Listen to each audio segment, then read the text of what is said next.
আসসালামু আলাইকুম। আমরা আজকে যে বিষয় নিয়ে আলোচনা করব ইলেকট্রিক্যাল সার্কিট টু সাজেশন, যে আমাদের পরীক্ষাতে এক্সাম যে হচ্ছে 17 তারিখ। আজকে যে সাজেশনটা দিব, সাজেশনটা খুব শর্ট সাজেশন। 14টা অধ্যায় আমাদের, 14টা অধ্যায় থেকে রচনামূলক যে প্রশ্ন আসতে পারে এরকম কিছু প্রশ্ন তোমাদের দেখাবো। টোটাল প্রশ্ন হচ্ছে 12টা প্রশ্ন। টোটাল প্রশ্ন, এই 12টা প্রশ্ন পড়লে অলওয়েজ দেখা যাবে আমাদের 3 থেকে 4টা ইজিলি লেখা যাবে। হ্যাঁ, 12টা প্রশ্ন যদি পড়ি আমরা। তো সাজেশনটা হচ্ছে প্রথম অধ্যায় থেকে শুরু করি রচনামূলক।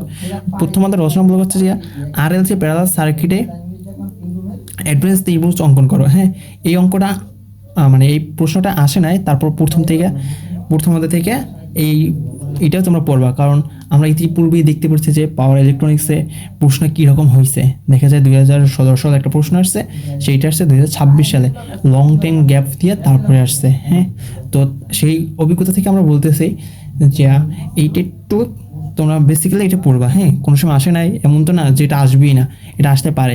দ্বিতীয় অধ্যায় থেকে আমরা যেটা পড়বো, দ্বিতীয় অধ্যায় থেকে আমাদের পড়তে হবে যে প্রমাণ করো যে বিশুদ্ধ ইন্ডাকটিভ সার্কিটে পাওয়ার গ্রহণ শূন্য বা অপচয় শূন্য, এটা পড়তে হবে। এবং এইটা কিন্তু দুইটা সেম, একটা ইন্ডাকটিভ ও আরেকটা কি ক্যাপাসিটিভ। 3 নম্বরটা দেখো ক্যাপাসিটিভ দিয়ে আছে, এটা কি ইন্ডাকটিভ। একটা পড়লে আরেকটা পারা যায়। ক্যাপাসিটিভ ইন্ডাকটিভের সময় হবে যে মাইনাস, ক্যাপাসিটিভের সময় হবে কি প্লাস সাইন। এটা একবার ইজিলি। 3 নম্বর দেওয়া আছে কি, দেখা হচ্ছে বিশুদ্ধ ক্যাপাসিটিভ সার্কিটের অপচয় শূন্য। আচ্ছা, তাহলে এইগুলো দ্বিতীয় অধ্যায় থেকে। তৃতীয় অধ্যায় আমরা স্কিপ করবো, দেখা যায় তৃতীয় অধ্যায় মোস্ট ইম্পর্টেন্ট না রচনার জন্য। তারপরও তোমরা যদি পড়তে চাও অবশ্যই পড়ে নেওয়া, যারা একটু ব্রিলিয়ান্ট আছে, মেধাবী আছো, তারা পড়ে নেওয়া। চতুর্থ অধ্যায় থেকে যে মোস্ট ইম্পর্টেন্ট একটা প্রমাণ আছে, হ্যাঁ, এটা করতেই হবে, জাস্ট এটা মুখস্থ করে ফেলাতে হবে। দেখো যে প্রমাণ করো যে আর এল সি সিরিজ সার্কিটে ব্যান্ডউইথ ত্রিভুজ f is equal to R by 2πL। হ্যাঁ, এই প্রমাণটা আমাদের মুখস্থ করে ফেলাইতে হবে, এবার এতভাবে করতে হবে, কারণ এইটা আসার অনেক চান্স আছে। 99% ধরে নিলেই হবে আমাদের, কারণ এইটা দেখা যায় বিগত সনে অনেকবার আসছে এবং এই অধ্যায় থেকে মোস্ট ইম্পর্টেন্ট একটা প্রমাণ। অবশ্যই আমরা এই অধ্যায়টা কোনোভাবে স্কিপ করা যাবে না। 4 অধ্যায় রচনামূলক, হ্যাঁ, এইটা আসতেই পারে, মোস্ট ইম্পর্টেন্ট। এবং পঞ্চম অধ্যায় থেকে দেখা যাচ্ছে যে F not is equal to 1/2π root L C, তারপর হচ্ছে root R L square minus L C by কি এল সি, নিচে আছে কি তোমার R C square minus L C, যখন আর মাইনাস কি আর মাইনাস এল অথবা কি ও আর মাইনাস সি প্যারালাল, এটা কি যখন হবে প্যারালাল। হ্যাঁ, এটাও করে নিতে পারো, এটা সব তোমাদের প্রমাণে আসতে পারে। দেখা যাচ্ছে 5টার ভিতরে 4টা অবশ্যই প্রমাণ আমাদের করতে হতে পারে। তারপর যে 6 অধ্যায় থেকে থাকবে যে কিউ ফ্যাক্টর, এইটার রচনামূলকে না আসলেও কিন্তু আমাদের সংক্ষিপ্ততে অবশ্যই আসতে পারে যে কিউ ফ্যাক্টর কী। ওকে, তো কিউ ফ্যাক্টর 6 অধ্যায় থেকে একটা প্রমাণ আছে বা রচনামূলক প্রশ্ন আছে যে কিউ ফ্যাক্টর কী, এটি কীভাবে নির্ণয় করা হয়, এটা অবশ্যই পড়বো। এটা যদি আমাদের রচনামূলক প্রশ্নে না দেয় তা অবশ্যই আমাদের কি সংক্ষিপ্ত প্রশ্নে মাস্ট বি থাকবে এটা। তারপর আমরা চলে যাব সপ্তম অধ্যায়। সপ্তম অধ্যায় যে আছে এক ফেজের তুলনায় 3 ফেজ পাওয়ার সিস্টেমের সুবিধাগুলো লেখো। এটি কিন্তু একবারে ইজিলি, যদি 2 থেকে 3 পড়ে সবাই পারবে। এটা বাংলা একটা তোমার রচনামূলক প্রশ্ন, খুব সহজ, যে এক ফেজের তুলনায় 3 ফেজ পাওয়ার সিস্টেমের সুবিধাগুলো কী কী আছে এটা আমরা জাস্ট লিখবো। তারপর আছে আমাদের অষ্টম অধ্যায়। অষ্টম অধ্যায় বলা হয়েছে কি ফেজ সিকোয়েন্সি পরীক্ষার, ফেজ সিকোয়েন্সি আমাদের আছে ওইটা জাস্ট ফেজ সিকোয়েন্সি পরীক্ষায় যে কোনো তুমি যে কোনো একটি পদ্ধতি বর্ণনা করবা। ফেজ যে সিকোয়েন্সি আমাদের ক্লাসে অবশ্যই করেছি যে ফেজ সিকোয়েন্সি কী। তোমরা যে ভিডিওটা স্কিপ করেছো মানে মিস করেছো তারা অবশ্যই চ্যানেলের মধ্যে পেয়ে যাবো যে ফেজ সিকোয়েন্সি কী, এর পরীক্ষায় যে কোনো একটি বর্ণনা করলেই হবে, এখানে কোনো তো নির্দিষ্ট কোনো করা নাই। তারপর নবম অধ্যায় মোস্ট ইম্পর্টেন্ট, এটাও কিন্তু 99% আসার সম্ভাবনা আছে। দেখো এখানে বলছে কি নবম অধ্যায় রচনামূলক প্রশ্নটা যেটা আমাদের 3 ফেজ 4 তার স্টার সংযোগ পদ্ধতিতে কি বলছে, প্রশ্নটা ভালো করে দেখো।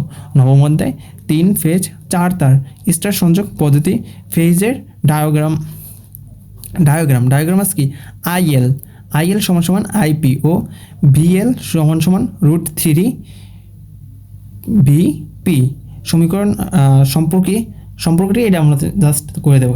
এটা কিন্তু 99% আসার সম্ভাবনা আছে, বুঝছো। এটা কি স্টার সংযোগ, তোমরা যে স্টার অবশ্যই আমার চ্যানেলে অবশ্যই ভিডিওটা ছাড়া আছে এবং ক্লাসটা দেওয়া আছে, তোমরা যারা এখনও দেখো নাই অথবা এখনও করো নাই, অবশ্যই তোমরা জাস্ট 1 থেকে 2 বার যদি ভিডিওটা দেখো A to Z বুঝে যাবে, এবং কি তোমরা ভিডিও দেখে করতে পারবা, বাসায় একবার করলে এইটা করতে পারবা।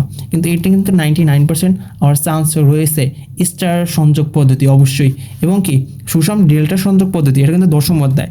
এখান থেকে দুইটার ভিতরে তোমরা ধরে নাও একটা আসছে অলওয়েজ, তোমরা একবার ধরে নাও যে স্টার অথবা ডেল্টা, এই দুটো থেকে একটা না একটা দিছি পরীক্ষা এবার।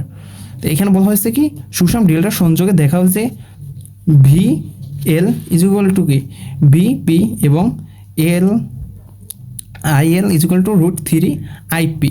এই যে 9ম এবং 10ম অধ্যায় থেকে একটা থাকবি, মাস্ট বি। তোমরা এই দুইটা অধ্যায় স্কিপ জীবনও করবে না, এবং যারা করবা তারা অবশ্যই পরীক্ষার প্রিপারেশন তাদের ভালো হবে না। এবং এই জন্য উচিত যে 2টা অধ্যায় এবং 4র্থ অধ্যায় 3টা অধ্যায় একবার মুখস্থ করে ফেলানো। কারণ তুমি যদি 3টা অধ্যায় পড়ো আর সাথে যদি আরেকটা অধ্যায় পড়ো, যে কোনো 4টা অধ্যায় বললে তোমার পাস করে একবার ইজিলি হয়ে যাবে। তারপর বলা হচ্ছে কি 11 অধ্যায়। 11তে এটা মোস্ট ইম্পর্টেন্ট বলা যায় না, তারপর তোমরা এইটা পড়ো 11 অধ্যায়। এবং 12 অধ্যায় একটা ইম্পর্টেন্ট অঙ্ক আছে, এটা 12 অধ্যায় যে দেখাও যে 3 - 5